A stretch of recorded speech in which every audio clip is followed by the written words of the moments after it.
15 ta mahalla bor bizada. Agrobankka biriktirgan adilni, Xalq bankka biriktirgan adilni, Milliy bankka biriktirgan adilni mahalla biriktirgan adilni. O'sha mahallaga biriktirgan nimalarga fuqarolarga xizmat ko'rsatamiz, ya'ni kredit ajratamiz. Mahalla loyihasini ajratamiz, 12 millionlik biznesga birinchi qadam kreditlarimizni ajratamiz. Ya'ni tadbirkorlik qilish maqsadida. Ana masalan tadbirkorlik qilish maqsadida hokimiyat tomonidan tavsiyanomasi asosida 18%lik oliy tadbirkorlik krediti ajratadi. U kredit ta'minlovchiga ko'chadi. Ta'minlovchidan mol, tovuq, qo'y, o'sha narsa olish uchun ko'chadi.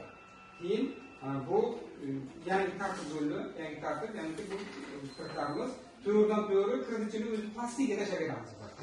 Bozordan chiqib o'zi sotib olsin degan maqsadda.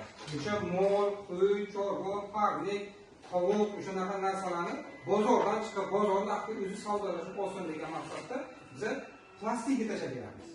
Bu ham xuddi o'sha tadbirkorlik qilish maqsadida ajratiladi.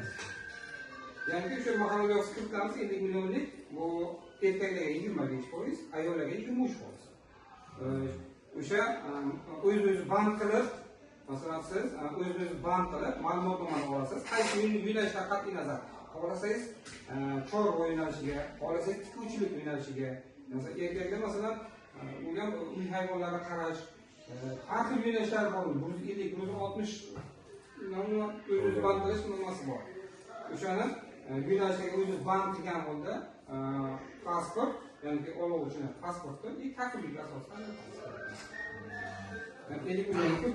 bu 5 yillik 2 yil davri bor. Kreditimizni muddat tushmaydi. İkincisi 12 milyonlik kreditimiz, 12'ligen bu 48 oy 6 oy imtiyoz davri, ya'ni 4 yilga 6 oy imtiyoz davri bor. 12 milyon biznesga birinchi qadam kreditimiz. Bu ham erkaklarga 25, ayollarga 23.